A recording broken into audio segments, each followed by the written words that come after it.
Oh, yard sales. Boy, oh boy. Yeah, you see the sign, right? And we get to the yard sale. Whoa, look at that, the price is so low. And what we're doing is we're looking for those gems, aren't we? That cost a little bit, that is worth a lot of money. Again, it's the bargain. So we find it, and we think of excuses just so we can buy whatever's there. Oh, where can I use this in my house? Right? Or even worse, who can I buy this for? Right? Who can I buy this for just so you can get the endorphins and feel good? Right? You know, my wife and I, we were driving along one time, this is about 40 years ago, and the cars were all parked along the edge of the road, looked like a yard sale. There were 2 tables full of colorful things, people were milling around. So we stopped the car, got out, both of us crossed the street. We got within 10 feet of those tables. We realized it was a family picnic.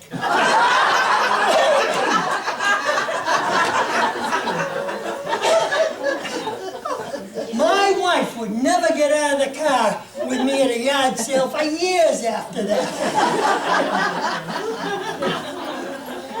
And sometimes we get greedy, don't we? We get greedy because we want to hear those bells in our head. I'll tell you about a time I got greedy. Went to a yard, by the way, what I do is I try not to stop at yard sales anymore. I started thinking for a while, I used to buy all these things that needed repair. Then I'd never repair them. My shed got full of things that needed repair.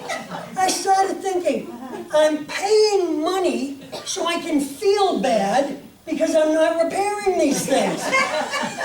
Where's the logic? There's no logic to it.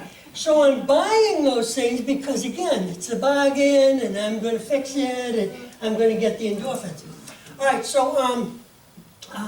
so anyways, I went down the driveway. This was an old fella that had the yard sale. Nothing interested me. But at the very end of the driveway was a 1-car garage.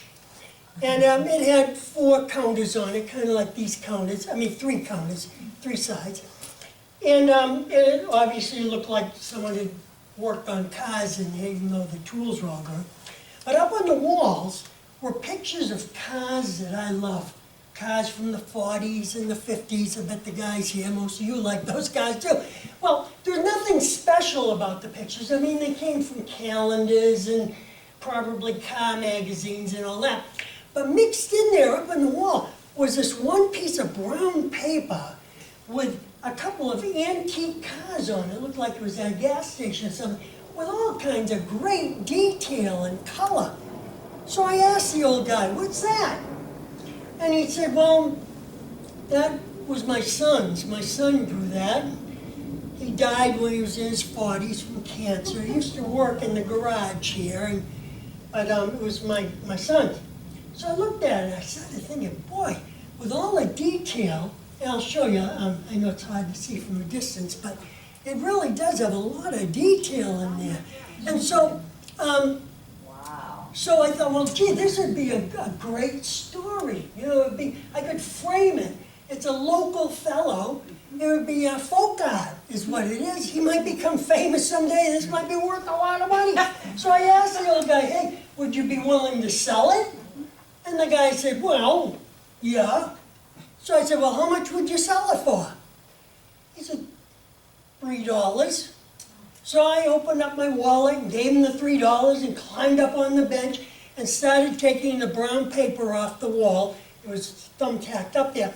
But as I took it off, I realized it wasn't just brown paper. It was a brown paper bag. Oh my. And it was printed on here. It was a local ice cream stand, and all the kid did was fill it in like a 4-year-old would have with his coloring book. And here I paid $3 for this. Well, I didn't want to hurt the old guy's feelings, so I kept it. And as you can see, it's been well worth it for me.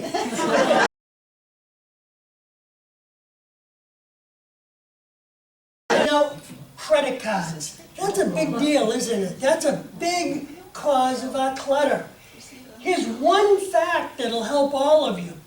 When we use our credit cards, on the average, we buy 34% more than we would have if we paid cash with our credit cards. 34% more. So think about that. Just by not using our credit cards, if we got rid of them, we cut down by 1/3 all the stuff that's coming into our house. By 1/3. Now I realize, I see a lot of people like this. I'm going to get rid of my credit card. I understand. No, nobody here is going to get rid of their credit cards because we use them and they're convenient and all that.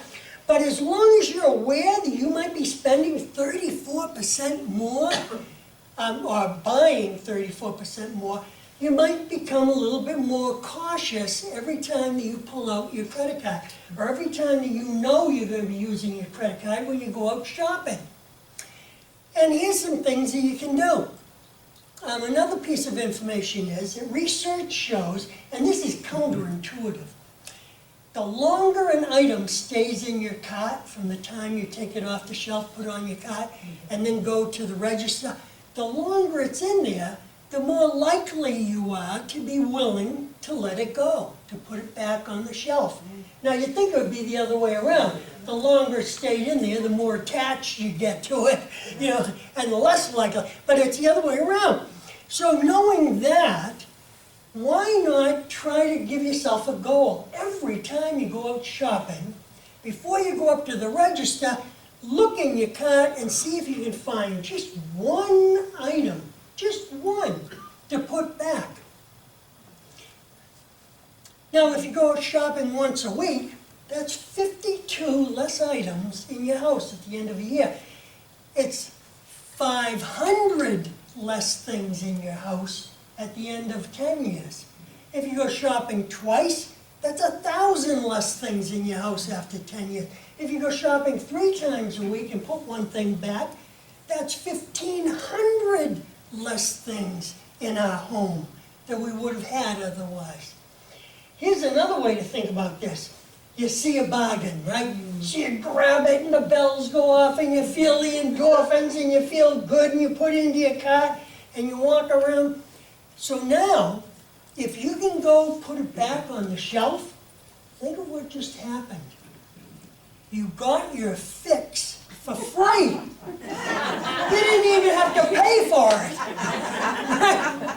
So go ahead, pick out the bargains and the deals and all that, and then put a lot of them back and you'll feel really good and you've saved a lot of money and you're bringing home less things, right?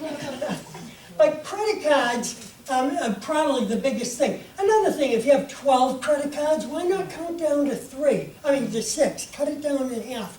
Because having 12 bills coming in monthly can clutter up your brain, it can clutter up your house, it can make you feel behind and everything else. If you can get them consolidated into 6 or into 3 or something like that, you have less bills coming into the house and it might help calm you a little bit.